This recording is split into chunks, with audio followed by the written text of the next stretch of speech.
or set an intention just to really connect with your higher self, to get messages about your purpose here in this physical existence. And then we have to listen, right? So that is one step that I think gets missed.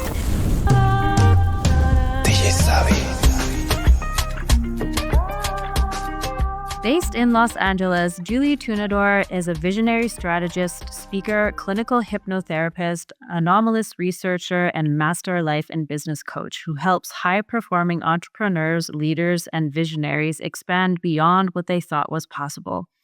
Her work sits at the intersection of science, strategy, and consciousness, guiding people to transform subconscious patterns, gain clarity, and create extraordinary success aligned with purpose.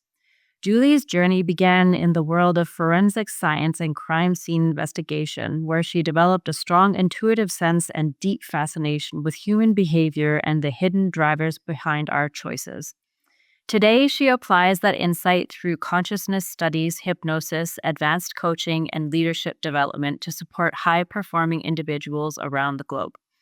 She's the founder of the Conscious Edge Institute, where she trains practitioners in her hypno-coaching methodology and leaders to expand human potential and bring conscious leadership into business and the world. Julie is a PhD candidate in transpersonal psychology and organizational leadership. She's a personal and professional consciousness explorer with a wide variety of modalities, including past life regressions. Julie, thank you so much for being here today on The Savvy Shift. I'm so excited to have you here. Thank you, Samantha. I'm so happy to be here.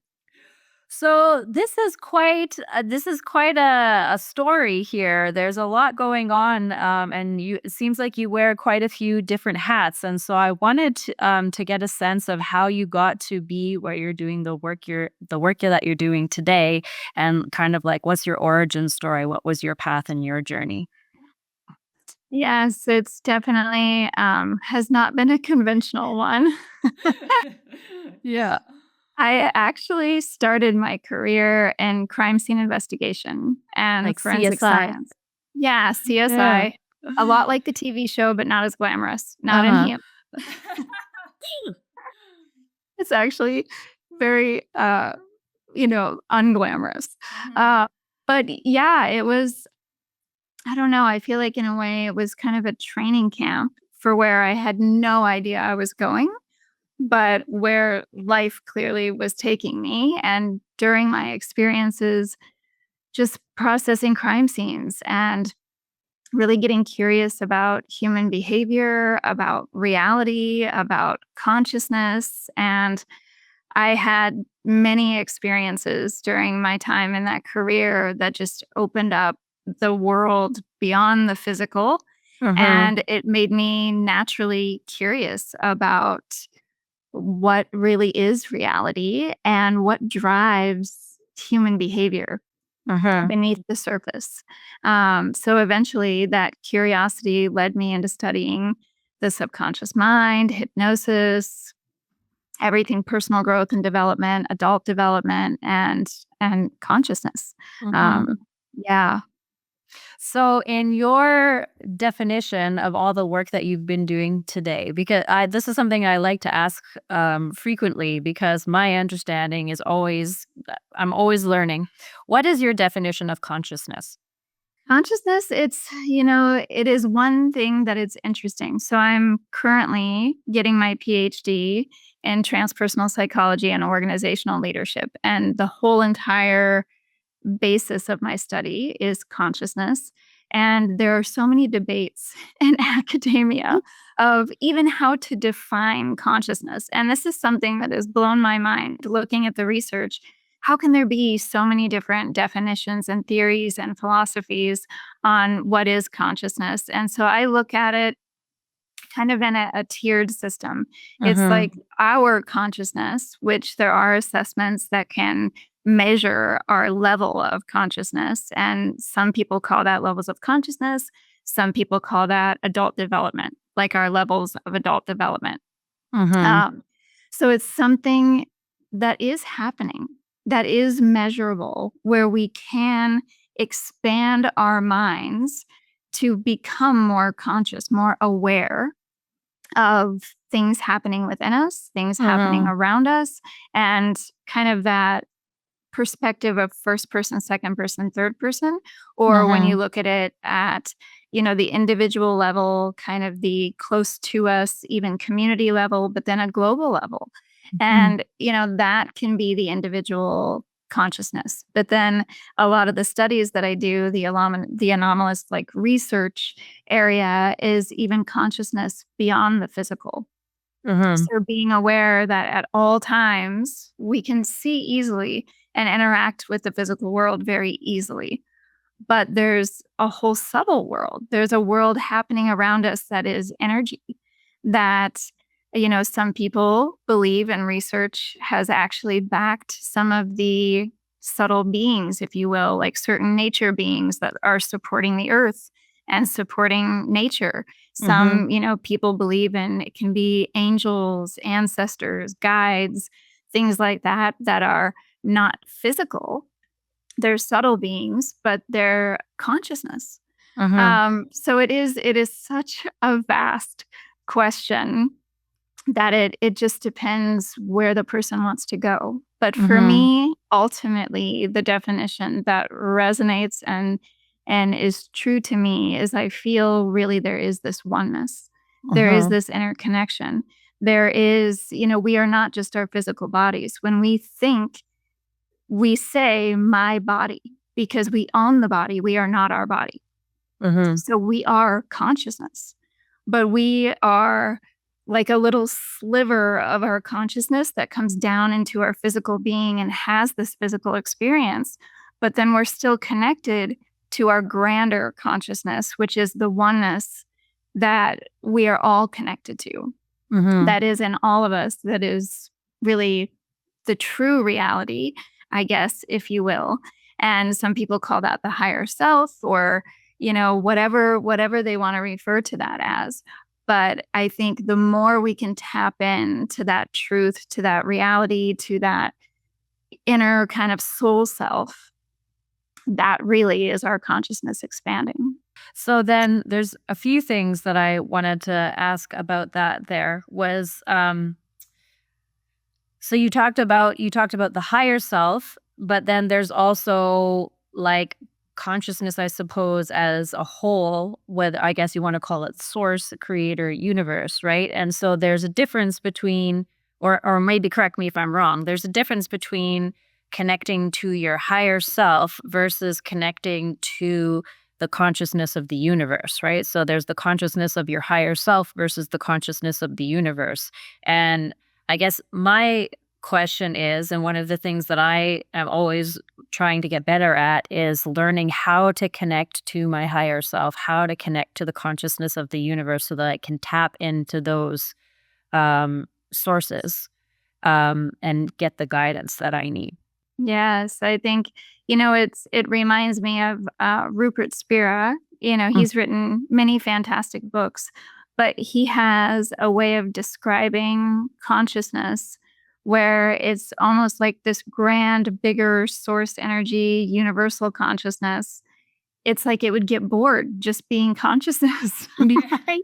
So it has like it kind of creates these physical manifestations which, become us. Mhm. So that's one way some people think about it. But I think, even being in nature, we get in touch with that larger consciousness.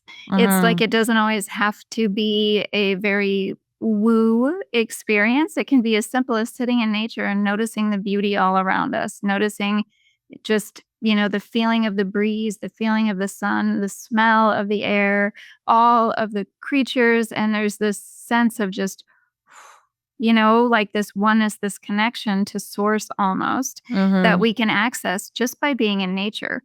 And as far as accessing kind of our higher self, there are so many fun tools for that. Um, and I think our higher self is directly connected to source. So the easier thing to connect to is our intuition or our higher self. And then that is directly plugged in to the source energy. Like there's nothing that would channel through our higher self that would not be for the greatest good of all of the earth, of, the humanity, all of the things. So some of the tools are getting quiet and listening. Mm. I find when I talk to people, I so often ask, how often, even people who meditate and they're experienced meditators, they mostly do guided meditations. And then I'll say, well, how often do you just sit, pose a question or set an intention just to really connect with your higher self, to get messages about your purpose here in this physical existence. And then we have to listen, right? So that is one step that I think gets missed. And when we train ourselves how to do this, meaning even if you have 2 minutes to commit or 5 minutes to commit, every day you just carve out time of, okay, I'm just going to sit and listen for this 2 minutes, this 5 minutes, then that intuitive voice gets louder. Those messages start coming through more clearly. And that's a fantastic way. And then people say, well, okay, how can I tap into my higher self when the stakes are high? Like when I have to make a big decision or there's a fork in the road. And there are different tools for that. Like, have you ever used a pendulum, for example? Yes, yeah. Yeah, that can be an absolute great tool. So if people take a pendulum, and I don't know, I always have pendulums around. Let me see. Yes, I have one. And one of the great things that I think people can do is just it can be any kind of a pendulum, but ideally it would have metal because Mhm. we're electric beings and it conducts our energy through the metal. And then if we just kind of hold it and always set the intention that yes means yes, no means no. And I think it's important to get clear on that. And then hold it over the palm of the hand. And I have so many people that will hold it over a desk or the floor and get these weird answers. And it's like, well, yes, because, it's giving you the answer for whatever object it is over. So when you hold it over the hand, just asking it to show you a yes or a no. So I usually just say, show me a yes. And my yes is always the same. It's always a circle for me. For other Mhm. people, it's side to side, diagonal, back and forth. It could be Mine's going the other mine's up direction. and down. Is it? Yes. Yeah. And then show me a no. And my no is always side to side. And then ask it a question you know the answer to. So, is my Mhm. name Julie? And then you'll see how quickly it shifts. And am I currently in Canada with Samantha? No. So then once we do this, and every time this is the setup process that we should do, then we can ask it any question. Now it's attuned to us. Mhm. So now we can ask questions and they need to be specific because if we're saying, should I take this business opportunity? That is very vague. There are so many reasons we could take a business opportunity. So I like to ask specifically maybe 5 different questions. If Mhm. I take this business opportunity, will it lead to my greatest fulfillment and joy? Will it help me fulfill my purpose? Will it be financially, will it lead to financial success? Will it be for the good of humanity? Those things. And then if you Mhm. get a yes, yes, yes, yes, yes to all these things, it's very clear. And sometimes you might have to choose between something that is very fulfilling, but not very financially lucrative. And that's okay because, then it's a clear choice of, okay, this is a step I need to take in the process of where I'm going. But, that's just kind of one practical tool that I think anyone who's starting out wanting to really get more in touch with their higher self, their intuition, they can use that as an access point. Yeah, at one point in time, I thought it was really interesting. So at one point in time, I went out and I bought 2 pendulums. Um, uh, one of them, which was the one that I felt like more drawn to, but I bought 2 of them anyways. And then the one that I was more drawn to, like I literally just picked it up off the desk, and when I opened my hand, it was cracked. And I was like, "What? What?" Like, I literally just gotten it, and then I had a friend who told me, more educated than me in these things, when a crystal cracks, it means that it's protecting you from something. And so I was like, "Wow, well," like, literally with, like, less than a week or something like that. I'm like, "Okay." So That's pretty incredible. That's strong. yeah, yeah. So, but the other question that I had about that is that I find that, like, my pendulum, for example, like, yes, it swings, but it's very weak. Like, it doesn't swing nearly as big as yours.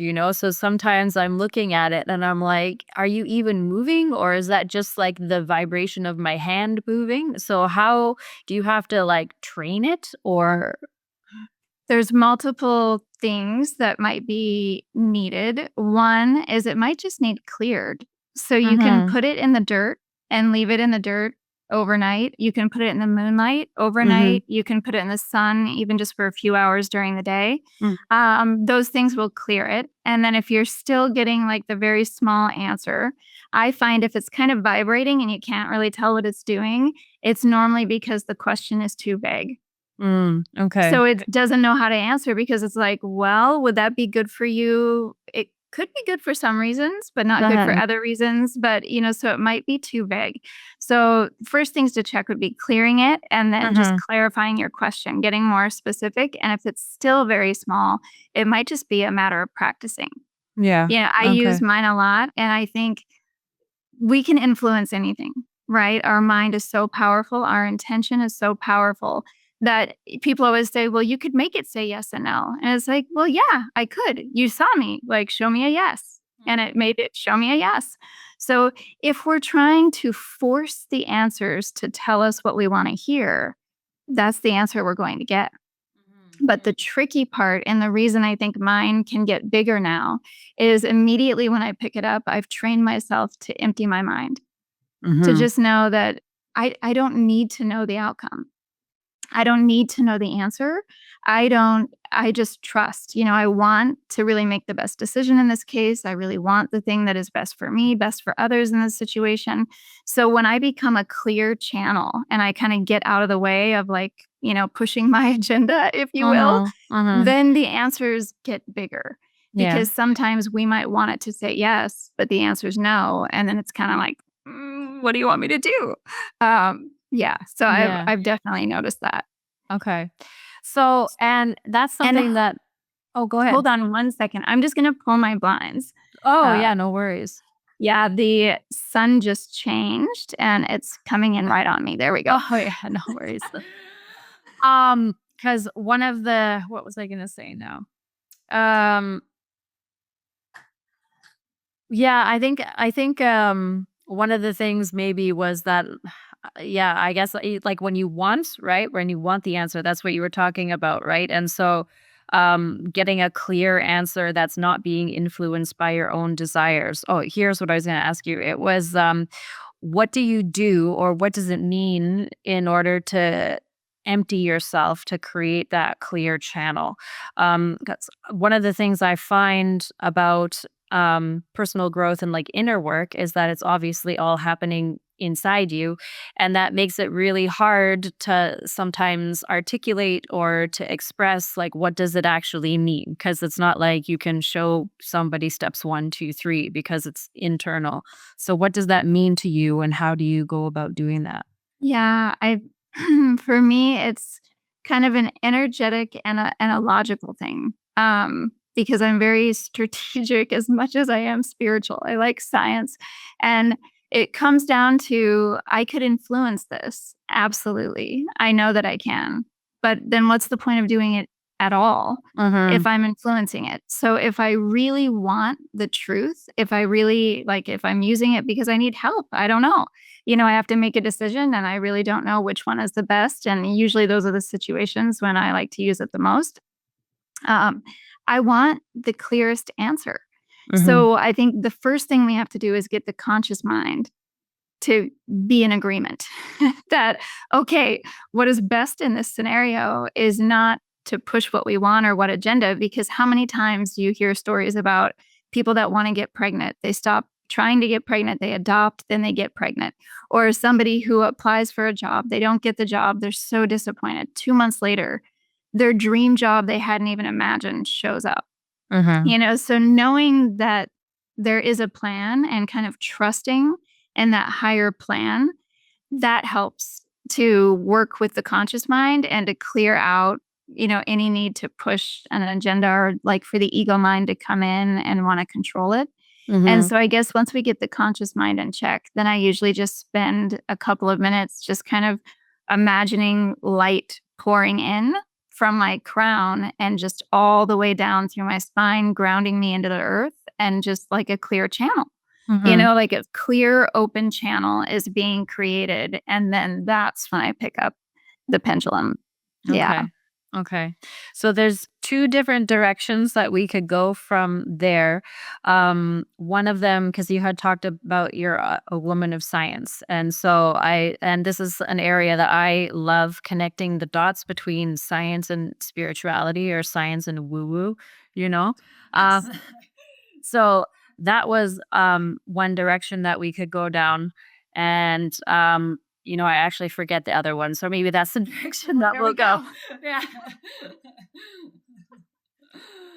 So you said that you're a woman of science. And so and pendulum readings, like normally people are going to think that, that's like psychic spirituality, woo stuff kind of thing. Right. And, I'm coming also from like my background is Christian. And so I was brought up to believe that those kinds of things were like off the table. We don't touch them. We don't do any of that. Right. So I'm also opening my mind to all of these things. Like, I only bought my pendulum maybe a year ago, maybe not even. And so let's talk about because you also are integral noetic sciences, and so I wanted to talk about that and how the dots connect to that.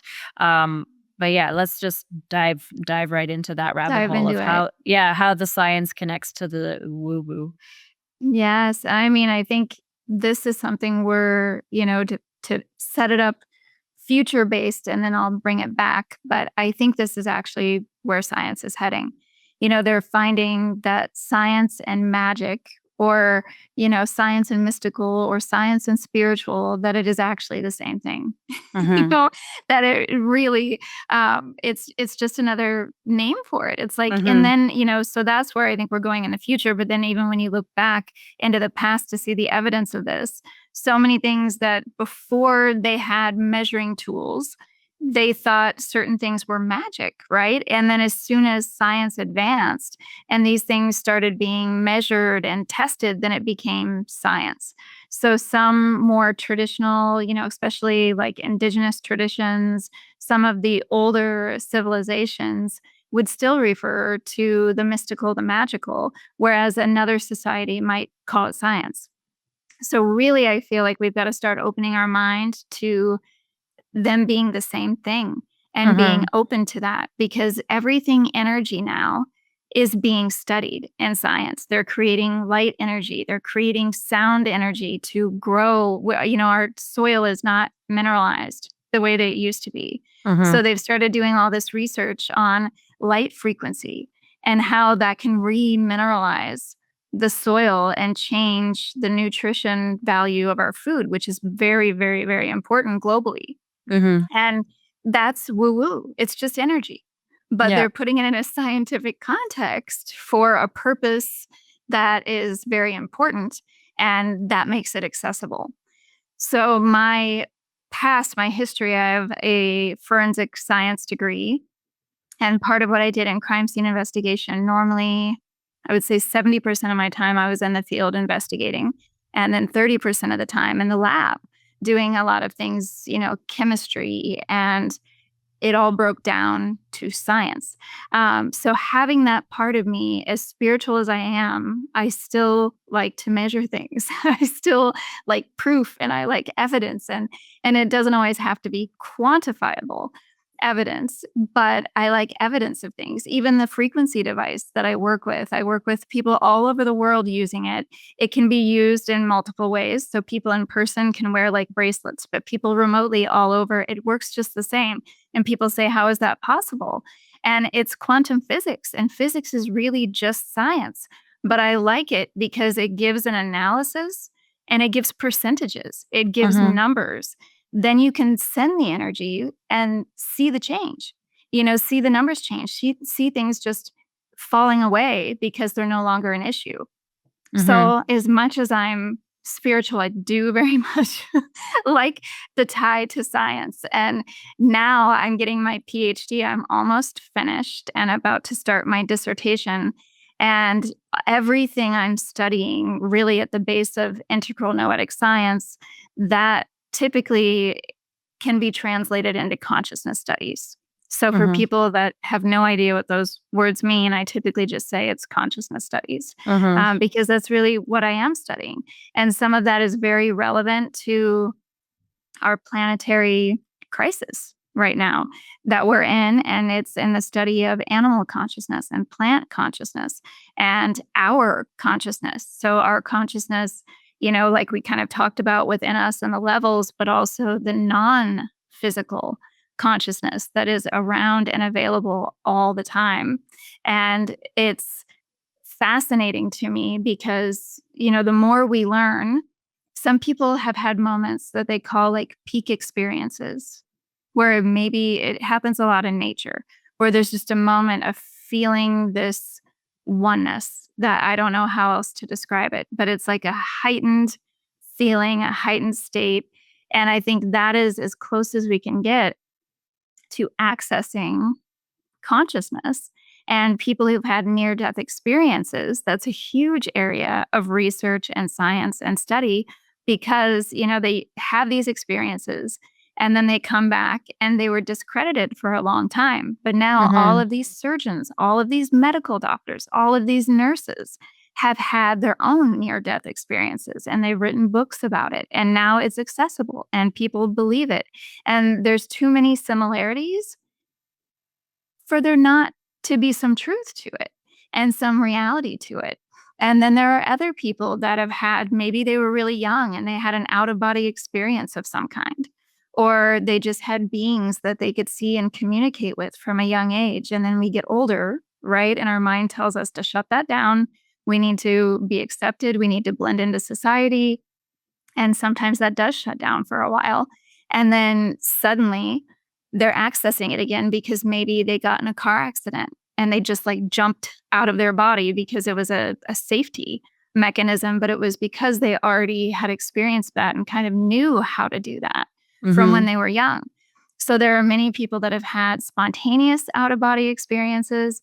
And then there are those astral travelers that have intentional out of body experiences where they're able, like Monroe, the Monroe Institute and all of the work that they've been doing. It's incredible. And it's a lot about, really experiencing consciousness outside of the body and knowing you can come right back in. But there's a lot happening out there. So, yes, there's just science on all levels. Mm-hmm. So, speaking of Monroe, so I haven't finished the Gateway tapes. There's a lot, so there's a lot there. But I've done quite a few of them. And I would say though, like for someone like me who maybe I'm just impatient and I don't have the patience to I don't know, like learn how to do it properly or something, or maybe I'm doing it wrong. I don't know. But like I've done quite a few of them and I've never heard anything. And so I'm actually part of like the Gateway Tapes Reddit group.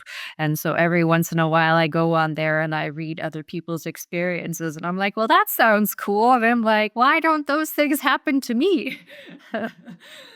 So some of it sounds scary and I'm like, yeah, no, I don't want that. But other things I'm like, yeah, that would be okay.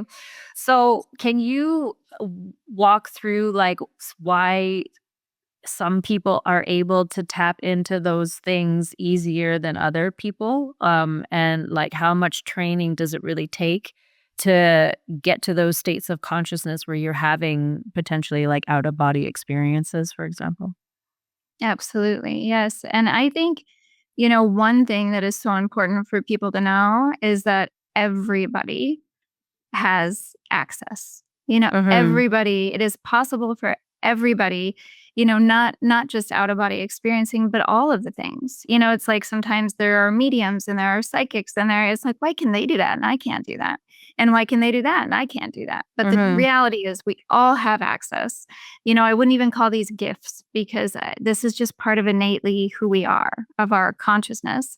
And I think, you mentioned the expansion of consciousness. So some people think, you need to be like a monk that has sat and meditated in a cave for 20 years and you're very enlightened to have these experiences. But then we meet somebody that is not, they haven't done that kind of work. Maybe they've never even meditated before, but they have these experiences. And it's like, well, that's inconsistent. So Mhm. the more I have researched it, and from everything that the research has shown, I think especially when it becomes to the work with Monroe, it comes down to suggestibility, which is Mm. a whole nother interesting topic in itself. But basically, there we can measure our suggestibility, which is how we take in information. And there are kind of two spectrums. Some people take in information very, very directly. Some people take in information very inferentially. And then there are those people, so it's like if you're never 100%. So if someone's 90-10 or 80-20 or 60-40 or 70-30, and then it gets closer and closer and closer until it's almost like 52, you know what I mean? You're right in the middle of 48. And those people that are very close to the middle, those are the people that typically will tell you that they're very empathic or they're very sensitive. And those people, the reason they're so sensitive is because their suggestibility is in the middle. So they're taking in everything all the time. They're not just taking in one way, they're taking in everything, which causes an overload. And when the Mhm. mind is overloaded, it goes into a state of an environmental hypnosis or natural hypnosis. And we've all done this, right? Like when we're watching a really good movie and the movie ends, and all of a sudden it's like, oh, well, I have this awareness now of where I'm sitting and that there are people around me because we go into the movie. That's environmental hypnosis. When we're driving a route that we drive every day and we don't really remember driving, but we got there safely. It's like we got there safely, we navigated traffic, but gosh, I don't really even remember driving to work or home. Mhm. Or, you hear that all the time. Mhm. That is tends to happen more to those people that are closer in suggestibility. So it's caused by a state of overload that puts people in a natural state of hypnosis. And those people need to actually come out of hypnosis, not not into it. So naturally it would be much easier to slip into these states of out of body experiencing because Mhm. the times that it's easiest is right before you fall asleep or right when you're waking up. And the Mhm. reason that, even all the training in Monroe, that's what they recommend because you're in between. You're in that hypnotic state. So that's the easiest state. But just imagine if you were in that state almost all the time. Wouldn't it be easier? You could just do these meditations and just pop out and have these experiences. So really, it's not all about training or someone can do it and I can't do it. It's just realizing there's a difference in suggestibility and then working with our subconscious mind to say, this is something I'm consciously choosing. So I want to be very suggestible at this Mm. time and for this experience. And then we can open ourselves up in a new way, but we might just need more depth. Mhm. If the suggestibility is more out here, even out here, it might take a longer deepening process or less awaking. Like if you're playing with your sleep times to have these experiences, try to do it, very like when your body hardly moves at all and you're barely awake. That's the time when you're Mhm. still really deep, almost asleep. Mhm. Mhm. Well, that's what they say also about like that's the time to do meditations or like subliminals if you're doing those Mhm. things. So it's when your brain is still in that alpha state before you're like entirely wake up. So that's the time to like catch it in the morning or Mhm. before you go to bed. Yes. Yeah, and it's like when we're sleeping, we're in delta. When you're Mhm. in hypnosis, delta. So, we can have these experiences in that state. It's just the deeper we catch ourselves for the majority of people, right, that are out here, the easier it is. For the people that are in here, those are the people that it's just like, they've never done this before and their first time doing it. They like had this experience. But it does make sense when you look at kind of the science of it. Mhm. So I had a question about hypnosis, because I have tried hypnosis, a couple of times, and I would have to say, like, and maybe I'm just thinking about it the wrong way, that when you're thinking about hypnosis, you think about the old fashioned style where like the person falls asleep and then they wake up and they don't have any recollection of what happened, right? And so when like that's the expectation that I go into it with, right? And then I would have to say though that each time that I've done hypnosis, like I was fully conscious and aware of what was going on the whole time. And and I don't know if I'm embarrassed or not to say this, but the second time that I did it and I got so angry actually, like internally, I got really because he was taking me on like a regression, right? And so then he was trying to get me to visualize like where I was. And I don't know, like all of this anger came up because I was like, it's not working. And so then he actually had to pull me out because I was like, this is not what I was expecting, right? And so I guess the question is, how do we let go of those expectations so that we can actually get into the state where we need to be to do the hypnosis? Yes, I think it is. That's something. It's such a loaded word. Sometimes I don't even like using the word hypnosis because for some people it triggers like a resistance of like, I don't want to be controlled. Or, that could be um uncomfortable or the subconscious thinking unsafe. So there can be like internal resistance, but there can also be high expectations that are set, especially if we're doing a past life regression or something and we really want to have an experience and then we're kind of putting pressure on ourselves or on the practitioner to have that experience. Those Mhm. things can get in the way. But I think the Mhm. best thing is like if you were to do it again, sharing with them if you have any resistance, sharing with them if you have any expectations. And part of the deepening process should be helping you release those expectations, Mhm. helping you release any attachment to expectation. It's just like with the pendulum, right? The more we hold that open channel of I have Mhm. no idea if I'm going to get anything out of this, what is going to come out of this, and that's okay. Like Mhm. I think we have a hard time as human beings being okay with not needing to know. Mhm. It's that fear of the unknown that makes us set these expectations. So I think, part of the process is releasing it. And then the other part would be for the practitioner to know your suggestibility because Mhm. it matters. If you're taking somebody into a deeper state, you need to speak to them according to their suggestibility. Otherwise, they won't get as deep or they might be resisting because Mhm. that's not how they take in information. Mhm. So the suggestibility I think is a key piece. And they're working with your suggestibility, just tell them, like I'm having a little bit of resistance or I feel like I have this expectation that might not be realistic or maybe it is realistic, but I don't really want to have an expectation. I just want to have an experience, whatever Mhm. experience I'm meant to have. And then Mhm. they can help you release that. But it's something typically the conscious mind is trying to drive, Yeah. and that's what gets in the way. And some people, and this is the thing I think about hypnosis, there seems to be an assumption that everybody can visualize, and not everybody can. Mhm. I myself, I don't see in images. I see in feelings, if that makes sense. Like I'm a felt sense is my dominant sense. So I feel something and only because I can feel it, I can start to see it.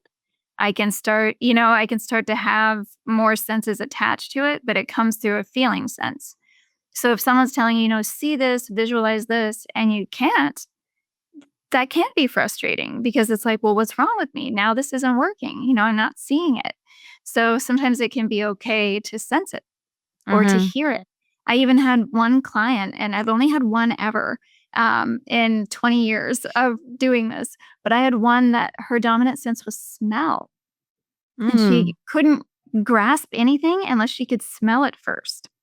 So she would have to smell everything to get a sense, and I've never experienced that before, like, just the smell being such a dominant sense. Mhm. But we are all different. So, we have to adjust for that. But it is Uh-huh. I feel you whenever, like, I started and it was like, see this," and I'm like, "Yeah, I don't see anything." Yeah. Yeah, well, and I would say also like I am a very visual person, so but I feel like the images in my mind, like it's not like a crystal clear picture where I'm like looking at this book and I'm seeing the pictures of the branches or whatever, right? Like it's almost like a holograph or something like that in my mind where it's like I don't know, like, it's not like an image in my mind, it's in my mind, but it's dark as well. I don't s Does that resonate with you at all? Yes. Yeah, so Yeah. it becomes really hard, and I just remember him thinking like, "Well, what are you seeing?" And it was so like, talking about resistance, right? And it was so interesting to me because it was like, on the one hand, it's like, yes, I did see the scene around me, right? And I saw, like, it was, like, in a desert or something like that, and I saw the rocks and everything, but then there was the other part of me, and I guess this other part of me, the conscious part of me that got angry, and I was like, just burst out like, "This isn't working." And so I don't know if I was just, like, scared or just frustrated or what it was, but he ended up bringing me out, and he's like, "Let's stick to Reiki for you." And I'm like, Don't give up on it. Do it again. yeah. Yes, I've had that experience with so many people because I think there are so many things going on at the beginning of those deeper regression journeys where you're starting to see things and feel things, sense things, whatever the dominant sense is, and then we start questioning it, right? Mhm. And I mean, I can't tell you the number of clients that I've heard say, I'm seeing this thing, but I don't know if I'm really seeing it. Like they'll just start questioning it out loud. And then when I'm like, well, let's just go with it. Let's just see where it takes us. And it's like, yeah, I'm kind of seeing this, but it might be related to that movie I watched last week or this book that I read. So there's the conscious mind is trying to stay involved. It wants to have part of it. It wants to stay in control. It doesn't want to surrender that control. So it's questioning. It's like making us doubt what we're seeing, what we're experiencing, what we're feeling. And it just takes a little while of that happening. And then we get over the hump. And then it's like the reality is who cares? Who cares if this is really happening? Who cares if this is real or imagined? The whole point is it has a purpose for us in this lifetime. And that's Mhm. the reason we're doing it. So, it's like the research on past life regression is very interesting to look at because many, many people who have experienced past life regressions that do not believe in reincarnation. So they're, not having that belief at all. It would be interesting how many people are still seeking past life regressions if they don't believe in reincarnation. So even without any belief, the outcomes are incredible. Just the changes in mindset, the changes in life, the way it improves health, it improves relationship, it increases our growth of consciousness, our spirituality. It often connects us with our purpose. Why are we actually here in this lifetime? And that comes forward. I've seen crazy health things just heal and disappear. I've seen phobias just fall away.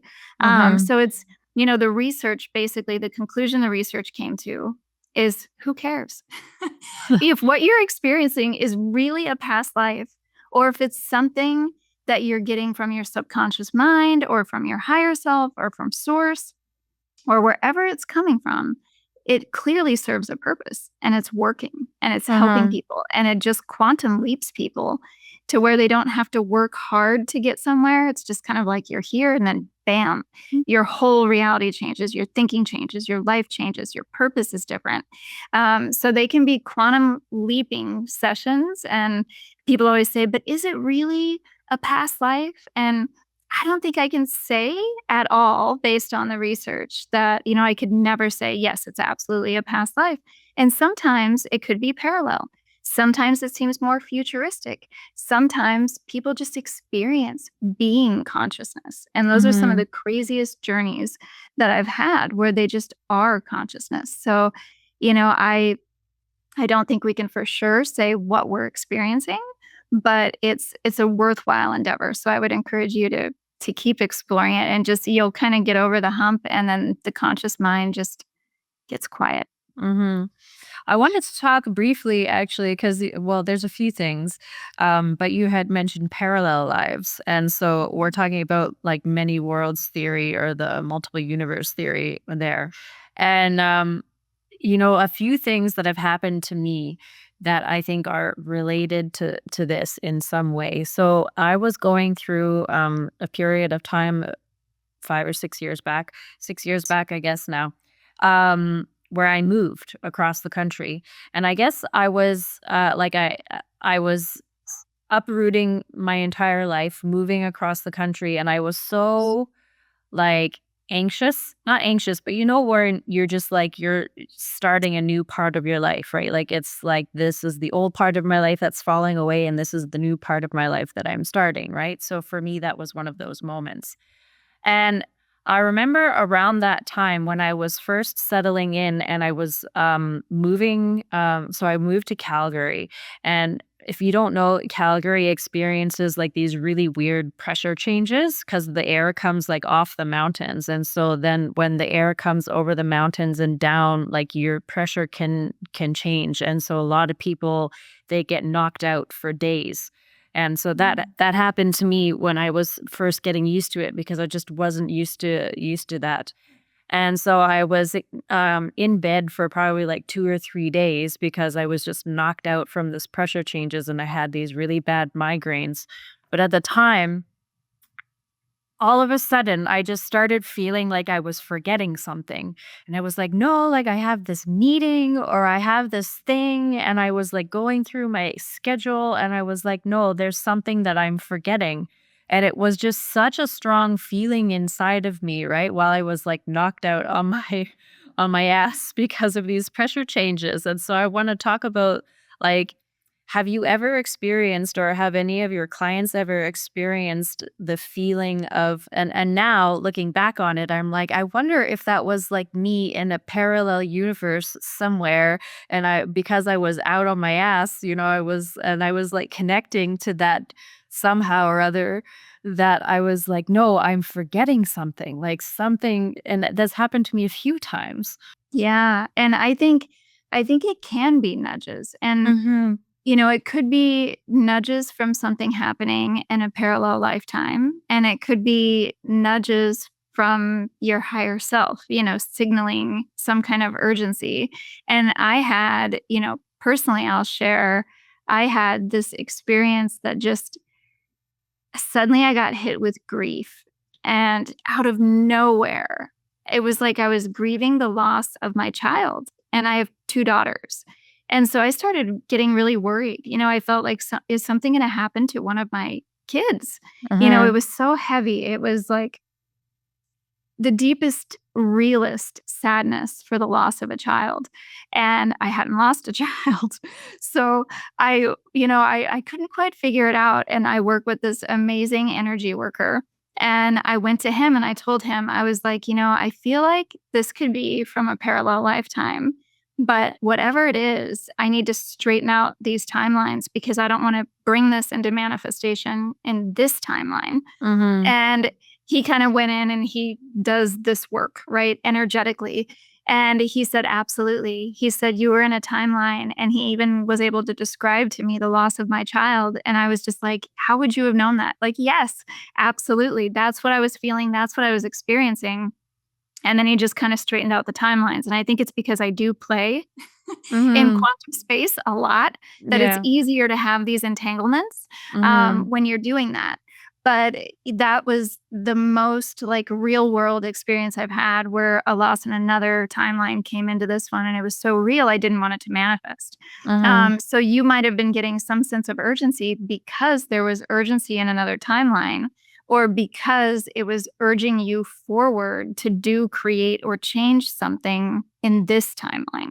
Mhm. Um, yeah, That's so interesting to me. The other thing that I've also experienced is, and maybe you have as well, like the feeling of this is not real. I've had the experience and have the feeling where, and most often this one happens to me when I'm in the shower. And I'm in the shower and all of a sudden, like, I almost can't stand up, and I'm just like, it's almost like the room fades away, or like it just becomes fuzzy or something, and I'm like, "This is a dream." Like, I feel like I'm in a dream. So, I don't know if you've ever experienced something like that. I have. And honestly, I would be surprised if everyone hasn't. I don't Mhm. think people talk about it. I don't think they share about it. But absolutely, I've had those moments where it just feels like this is the illusion. Mhm. I'm in the dream. I'm in the illusion now. This isn't even real. And, it's kind of like, what is happening in those moments? And I've tried to analyze. And for you, if it's in the shower, that's interesting to think about. Are you showering in the morning? Does it make you really relaxed? Are you slipping into kind of that in between state where have more access to your grander consciousness? Mhm. And then, it can make you think of some of the other farther out there theories that, like, we're in a simulation, Mhm. you know? It's like and that's like a, whole 'nother thing that I don't know that I can really weigh in on from a research perspective. But it's interesting because we have those moments and it's like, are we accessing consciousness or are we accessing that really this is an illusion? Mhm. And why are we in this illusion? Mhm. You know? And it does make you question things. It makes you question things. I also like, so for me, the like being in a matrix or being in the simulation, right? Like that to me is just another way to kind of explain it, for someone who's maybe more science based or who it wants more of a modern day understanding of what's going on. I know another one that people use is that it's a video game, right? And so Yep. and then we have to think that we are the one with the controller controlling the character in the game. That's our like higher self. But then the character, we're also the character of the game, right? And so then when you realize that you're the one who's actually holding the controller and you're like, oh, like now I'm just like, I'm going to beat this boss and I'm going to level up here and then I'm going to go and beat the next boss and stuff like that. And so then when you start thinking about life as like a video game and you're like, okay, this is a challenge, like this is the next challenge that I need to get over to get to the next level kind of thing. And then it becomes more I guess fun in a way rather than thinking about life as like this is like it's only here and only now, and if this doesn't happen then I'm gonna like who knows what's gonna happen, and then like living in that fear state versus living in a like a fear of like or a feeling that like, oh, this is a video game and I'm here to level up and have the best experience and make it to the end kind of thing. Yeah, and I like that energy, but sometimes I've even noticed my energy when I have those moments where everything feels, not real, like an illusion, Mhm. that I'm just like, "Wait a minute." I really have to check in with myself. Who is influencing the way I'm thinking, the way I'm acting, the way I'm feeling, right? There are so many things that happen in this world, that happen in government, that happen in big pharma, that happen in, all these levels where we're constantly kind of being pushed into a state of fear to be in a state of submission. Mhm. And I think those can actually be like awakening moments to like check in. What am I really believing and why am I believing that? And is that even my belief? Mhm. And, am I really afraid? Because if I'm not afraid of dying, then do I need to be afraid of any of these other things? And, it can be a reality check in. I think that can help us to shed the high levels of pressure and influence that are kind of working constantly at a foundational level, in our communities, in our societies, on a global Mhm. level. And that's powerful. And there are indigenous communities where they believe sleeping is real life. Like when they're dreaming, it's real. And when they're awake, it's the illusion. And they actually meet up with each other in their dreams. And they have this whole life in their dreams. They remember their dreams. They interact with each other in their dreams. They have families in their dreams. And they believe that that's real and this is the illusion. Really? Hmm. I did not know about that. I'm gonna do some more research on that. Yeah. So, um, I remembered what I was gonna talk about or the other rabbit hole that we could go Oh, down, yeah. and so I remembered that. So, at one point in time, you talked about, um, just trusting that there's a plan for you, and one of the examples that you gave was, you interviewed for a job, didn't get the job, and then 2 weeks later, your dream job arrives, right? And so, in terms of, consciousness and the universe and the higher self, and maybe even in relation to us being in the matrix and this being a game kind of thing and there being a plan, right? Because even when you're in a video game, there's still like a general direction that you have to go in, right? And it's like you can't pass this level until you pass this level kind of thing, right? Right. Yeah, so my question for you is how do we surrender? Because I think that's a word that you also used. So surrendering to the point where you recognize that, there is a like consciousness source, the universe has a plan for you. And then we can also talk about in terms of finding your purpose, because that's something you also mentioned that there's a plan for you and then surrendering to that plan. Yeah. I think for me personally, I guess I can't speak for anyone else, but for a lot that I've met on my journey and in the research and all on all levels, that is kind of the work we're doing in this life. Is to understand that there is a plan and to surrender what is blocking, disbelieving, throwing us off track so that we can fulfill the purpose or the plan for our soul. And it's interesting when you look at all the consciousness research, and it comes mainly from the out of body experiencing, the near death experiences, trying to understand, what really happens after we die. Mhm. And I bring that up because it's very relevant to what are we doing here in life. Right? It's like how can we understand what we're doing here in life if we don't understand what happens, when we're no longer in this physical body and this physical existence. And I think a lot of the belief systems have come through these out of body experiences and where the research can connect all the dots and put things together and where the everything kind of lines up. What the research shows is that the belief system, and I know this is not in alignment with everyone's religion and everyone's everything. This is just speaking, about the research mainly, is that we choose. We choose to incarnate into the human form, which is not easy. It's a lot easier being consciousness, being our conscious selves. Going into the human form is hard. It's not easy. And we Mhm. do it for the evolution of our consciousness, which also automatically evolves the greater consciousness and typically has this ripple effect on others, on the planet, on everything while we're here. So if we believe that we're choosing this, and some people go as far as to talk about what that choice is, that having kind of a soul tribe, that we reincarnate with some of the same people playing different roles so that our soul can achieve its purpose because it really is for the greatest good of everyone. So someone might volunteer to play a role in another person's life because it's that important that that person evolve in that way.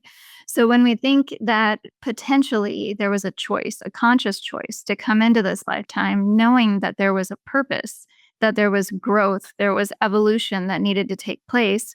And sometimes we have to go through hard experiences, right? Through every challenge, through every difficult experience, that's where we grow. That's really Mhm. where we learn, where we pivot and make changes.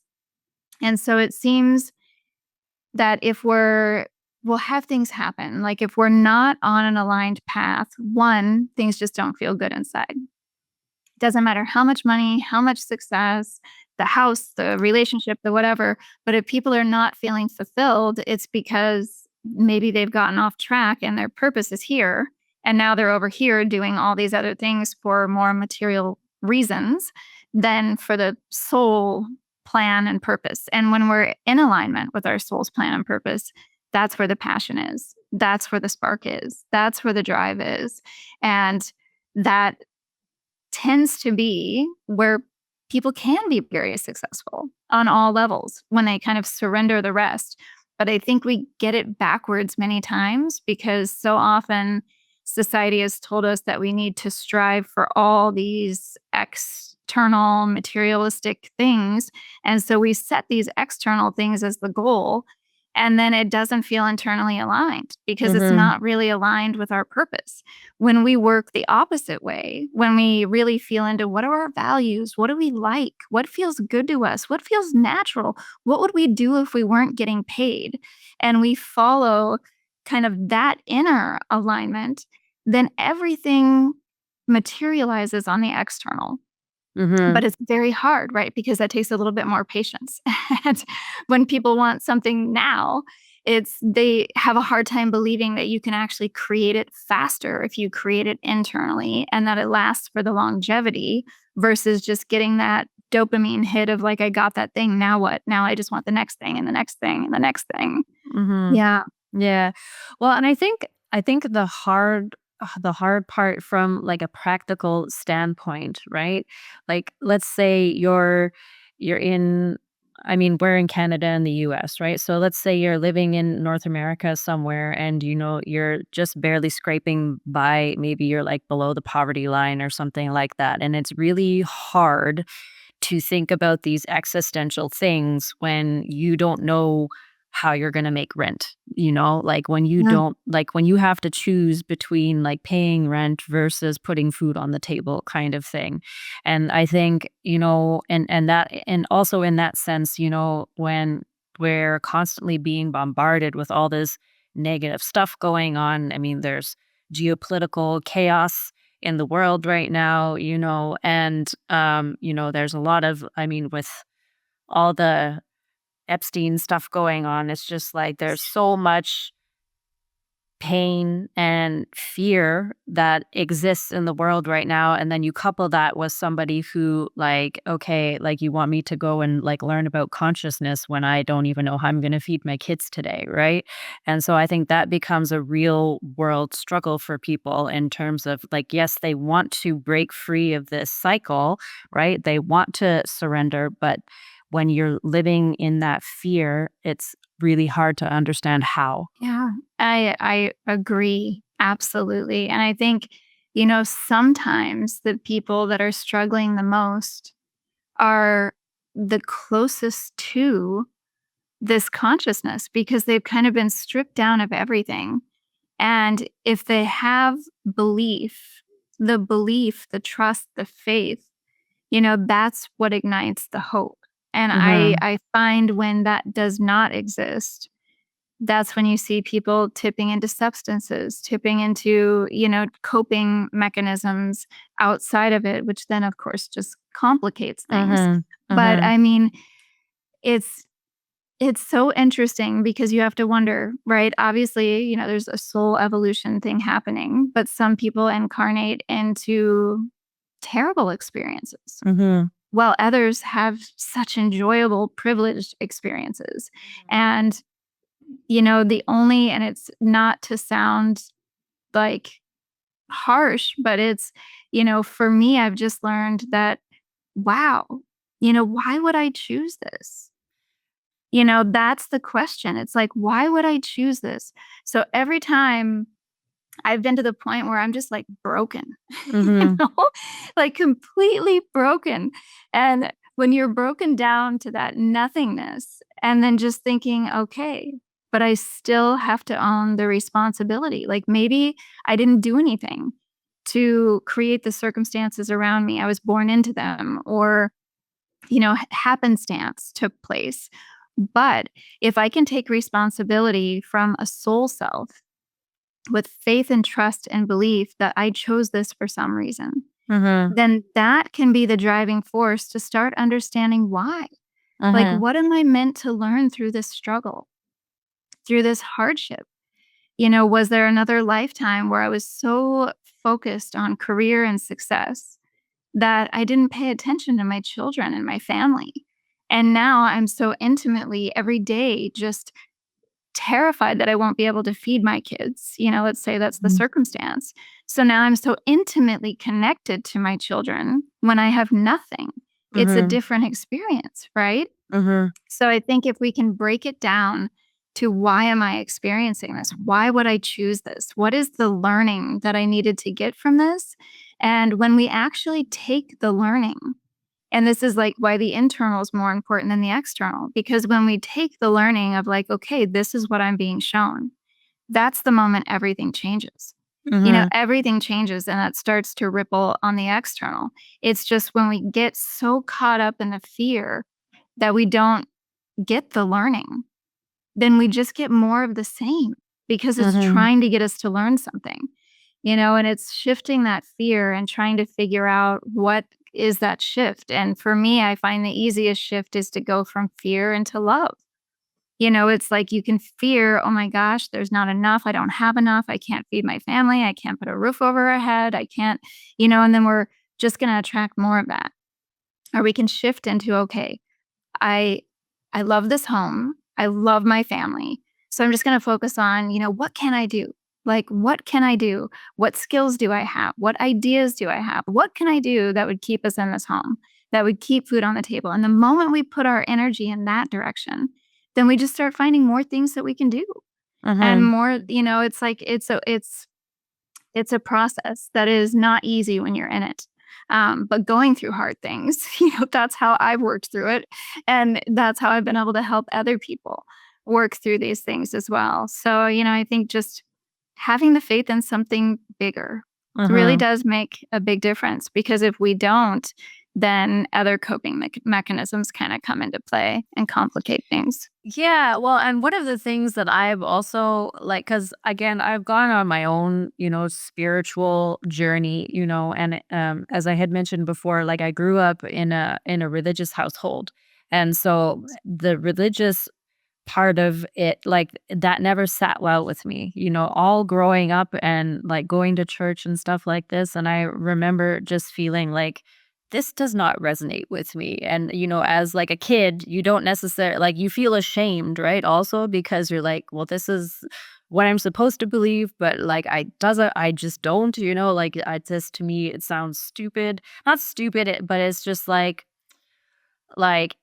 I don't believe that if somebody isn't a Christian that they're gonna go to hell. Like, to me, I'm like, "That makes no sense." Like, Yeah.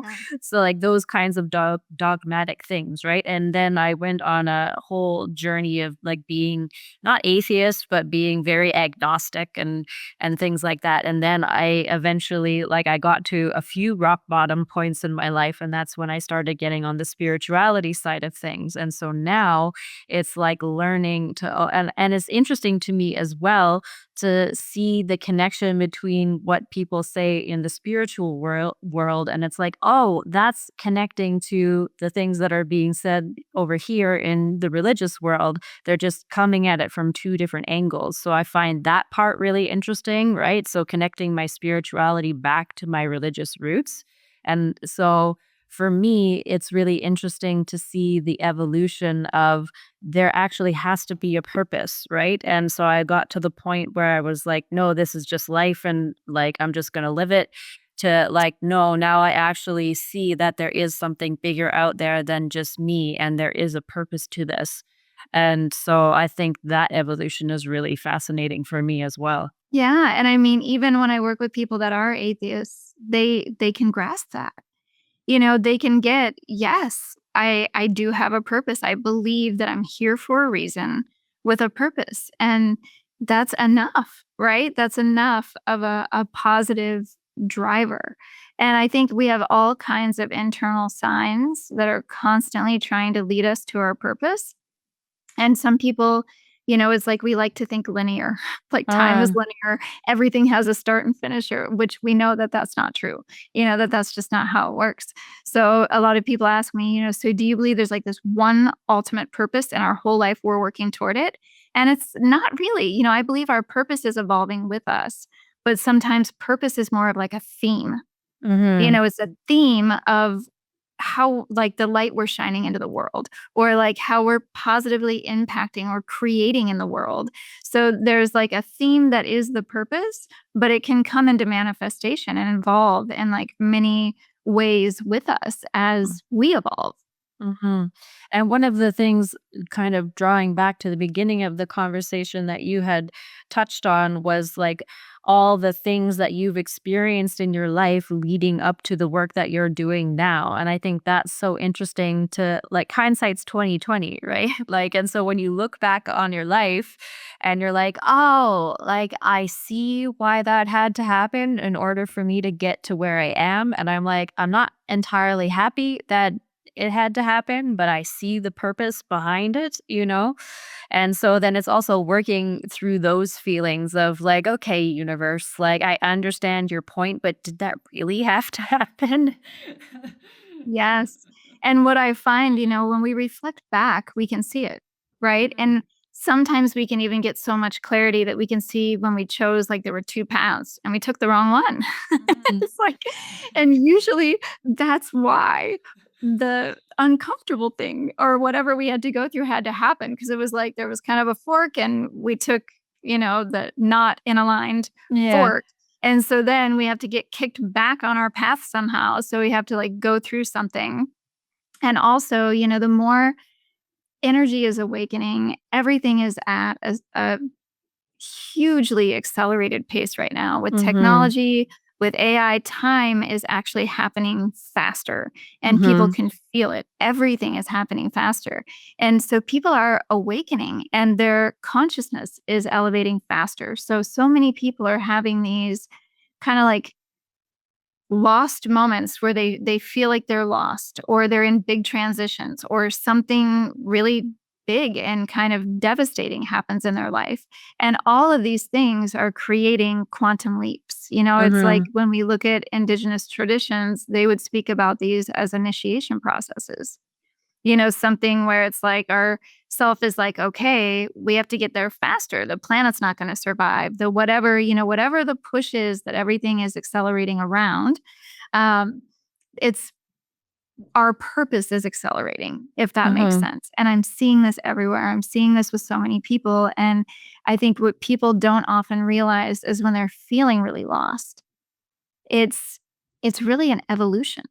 It's the transforming, like one identity is not fitting anymore. They've outgrown it mhm, and they're growing into a new identity, but only parts of their life are accessing that new identity and the rest is like gripping on to this old identity. So it's like as soon as we start looking at these struggles, these challenges, these lost points in our life and realizing, wow, this is just a quantum leap. I could work for years to become this, but I'm being given the opportunity to go through these really hard 3 months or these really hard 6 months because I'm basically doing years worth of work in these months so that I can hit this higher level. So when we look at that and we really reflect back, we can kind of see the points in our life when we've done that, when it's like something happened and it just accelerated everything and leaped us to another level. And this is happening more and more. And I think it's going to continue to happen more and more just because of the state of the world and where we are and what is being called for. And, it's kind of exciting as long as we mhm. can identify what's going on. Otherwise, it's Yeah. terrifying. Yeah, for sure. For sure. Yeah, and just talking about like time speeding up, like I don't know about you, but I have really been feeling that the past year. Like I can't even I'm still struggling to believe that 2025 is over. And then I like today is March 4th. So I'm like, you know what? Almost a quarter of the 2026 year is almost already done. And I'm like, that's crazy to me. Yes. So, Yeah, it is. It is an accelerated time we are experiencing, and everyone is feeling it differently. Some people are just feeling this anxiousness because they don't realize that it's actually just time is, even though our clocks are staying the same, time is moving faster.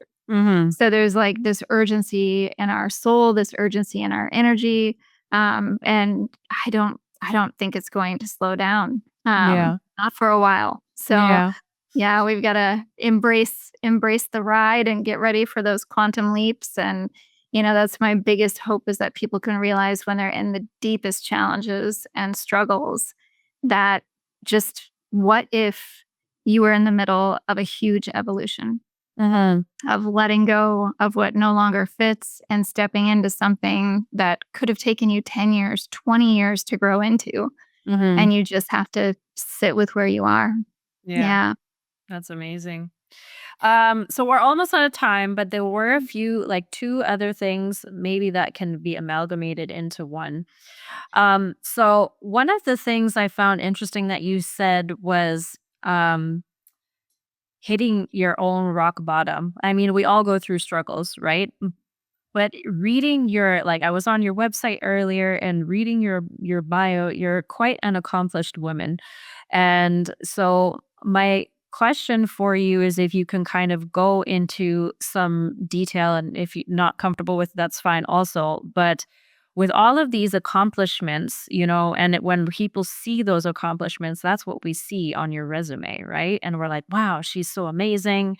Um, but we don't know your story. So what is your story of like maybe some of your or like your journey of going through these rock bottom experiences or like and becoming this amazingly accomplished woman, because sometimes people think that they're the only ones with struggle when they see other people who are like so accomplished and doing so many things, and they don't recognize that there was also struggle involved in that as well.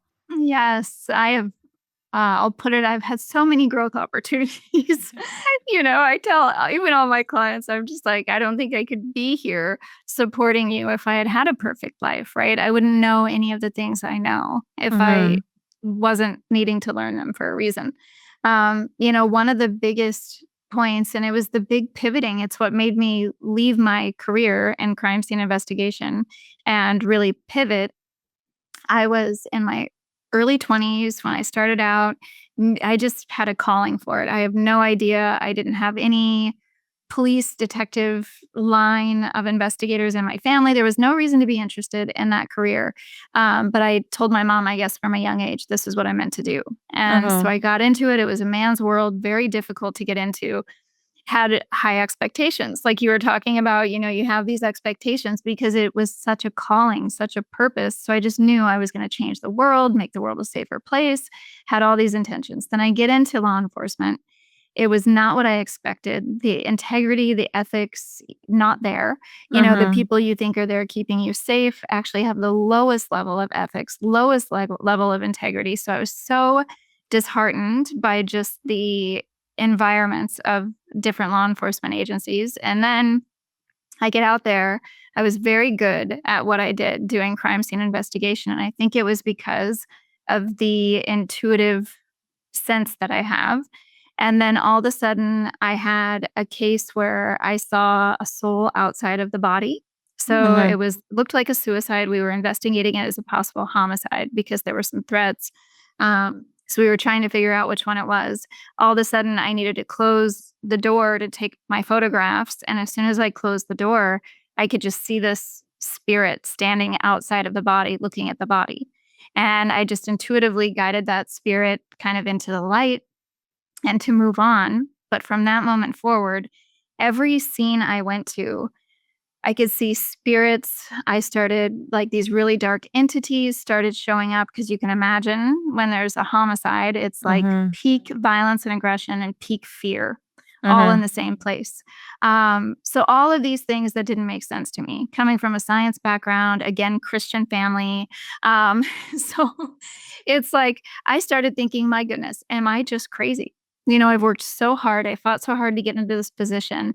And then for 2 years, I was inundated with all of these energies. And the spirits are one thing, they're still light in their soul and they can be guided over. The entities, totally different thing. They're not spirits, they're something else. And again, I thinking I'm crazy, feeling I'm crazy, but all of these things start coming into my life. They're in my car, they're in my home, they're scaring my dog. My dog's backed into the corner. And it just started shifting everything in me because you can imagine all of that negative energy just draining on you all the time, feeding on you all the time. And my Mhm. husband traveled for a living. So I would come home after seeing 4, 5, 6, 7, 8, 9, 10 dead bodies, horrible scenes, come home to an empty house and all of these entities waiting for me.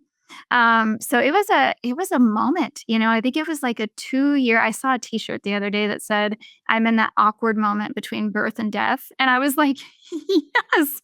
But it was like a 2 year moment for me that I was just not myself. I was Mhm. completely drained of everything because of these things around me. I didn't know who to talk to. I didn't know who to tell. I knew I couldn't say anything to anybody at work because they would think I was crazy. I didn't really have anybody I could say much to. I had my husband, of course, I shared. But it took me a while to find people to help me to kind of clear these energies. And it took a while to become myself again. And that was such an initiation moment and such a rock bottom moment, and it lasted for 2 years. I mean, it wasn't fast.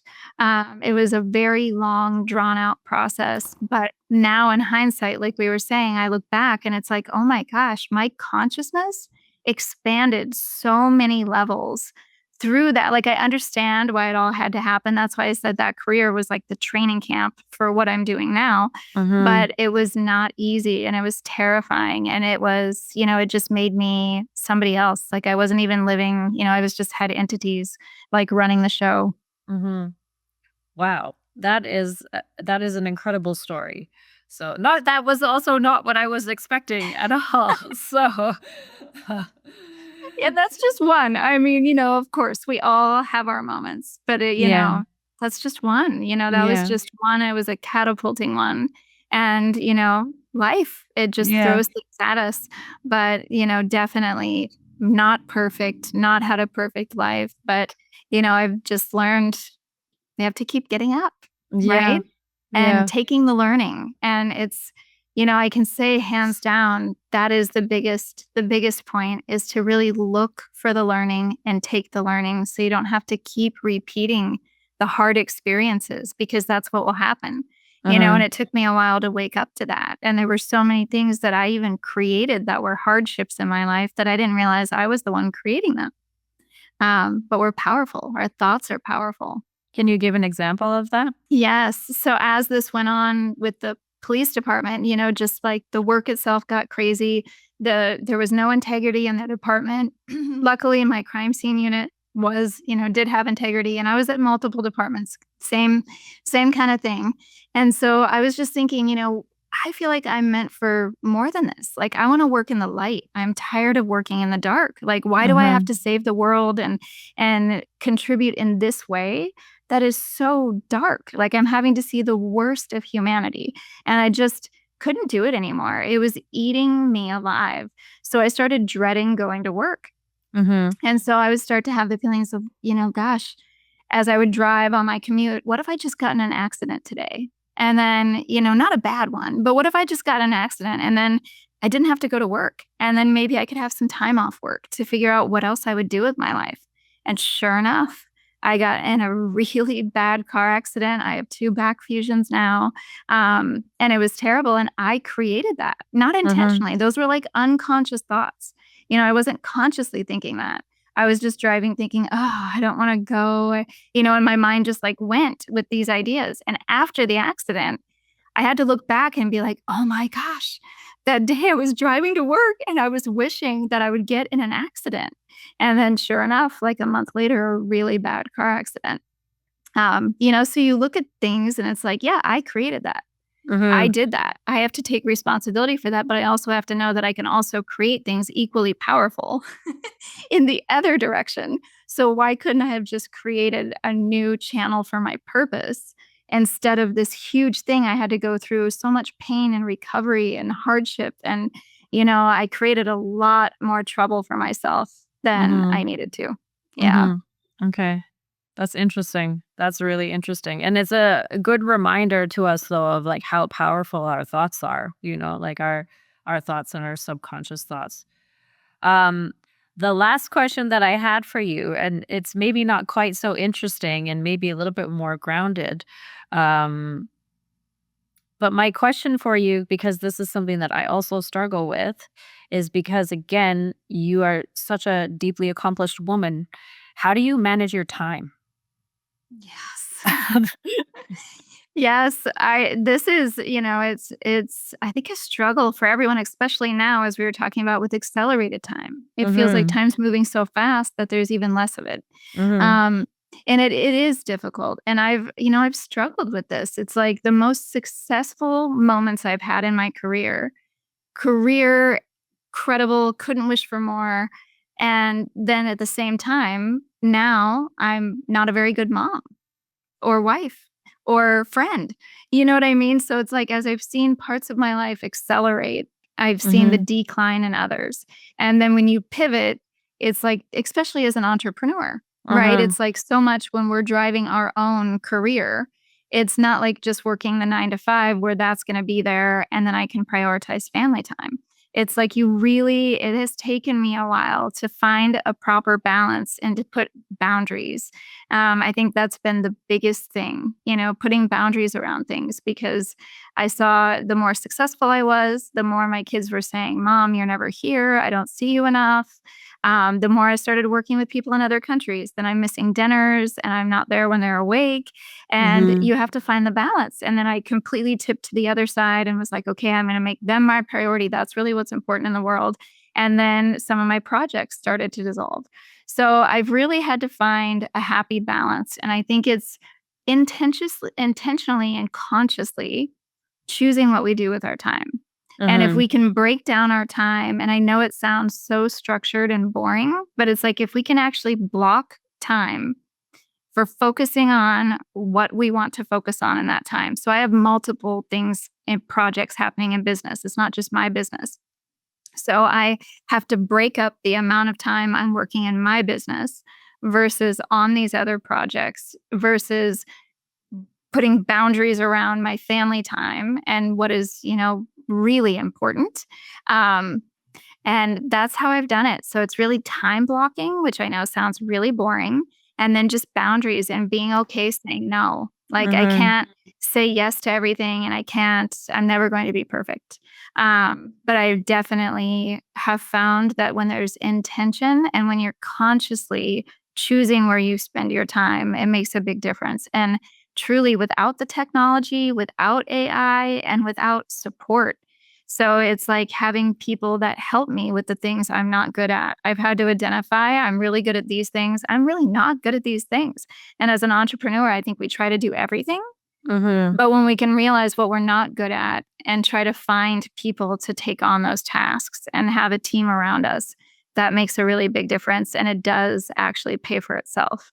So I think that's been a big part is identifying what I'm not good at, trying to find that help, that support, offload those tasks, and then utilizing systems and automation and AI and Mhm. intentional conscious time blocking. Yeah, and that's one of the things that I like, especially as an entrepreneur, like who's just starting out, and when you don't necessarily have the funds, like I would love to, just hire like a team of 10 people to help me and like, can you please help me do all this stuff? And so when you're just starting out and the funds are a little bit tight until, the cash flow starts coming in. And so yeah, it becomes really a challenge to manage all the things, right? Because like you're doing your social media, you're doing your own video editing, you're doing your own content creation, you're like doing your own right now I'm planning an event, so I'm like contacting all of this people that I want to come, and I'm contacting the sponsors, and so it's like you're wearing so many different hats.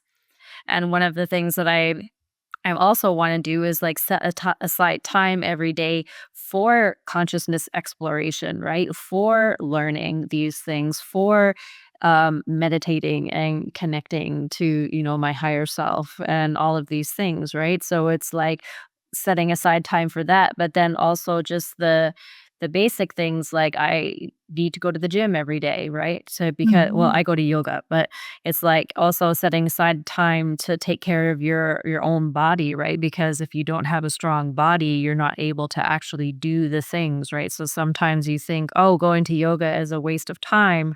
But when you think about it in the sense that it's actually taking care of the vessel that your soul is in so that you can continue to pursue your work, then it's not such a waste of time anymore, right? So it becomes a matter of figuring out like, okay, I have to flip the mindset here.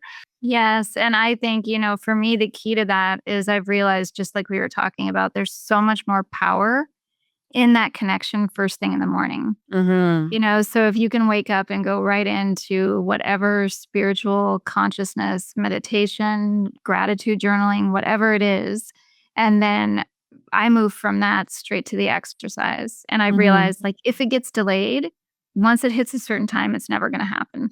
Yeah. you It's know? true. It's I true. mean, it's just the reality, right? Because then appointments start and things and the chaos of the day. So I Yeah. think you're right. It's like you have to fill your cup first or put your air mask on Mhm. first. So you've got to take care of your physical health, your mental health, your spiritual health, and your energy hygiene. Really, I Mhm. think needs to be part of just like any other hygiene.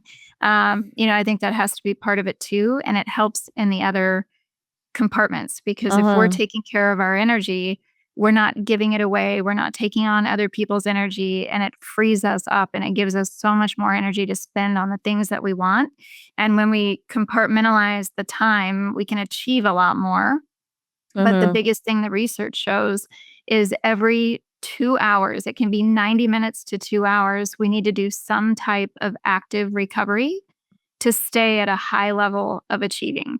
Mhm. Otherwise, it just declines. So, active recovery is anything for the body, the mind, the soul. It could be taking a short walk, it could be doing a brief meditation, it could be just doing some crunches or push ups and getting back to it, or, whatever, having a smoothie or, whatever is needed. But it's different because if we don't give it to ourselves at the 90-minute to 2 hour point, what happens at 3 hours?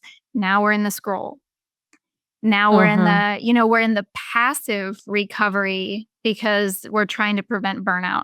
Mhm. So I think if we control our time and give ourselves the active recoveries we need, then we can stay at a really peak performing level for more of the day. And then when the day ends, we already fed our body, mind, and soul.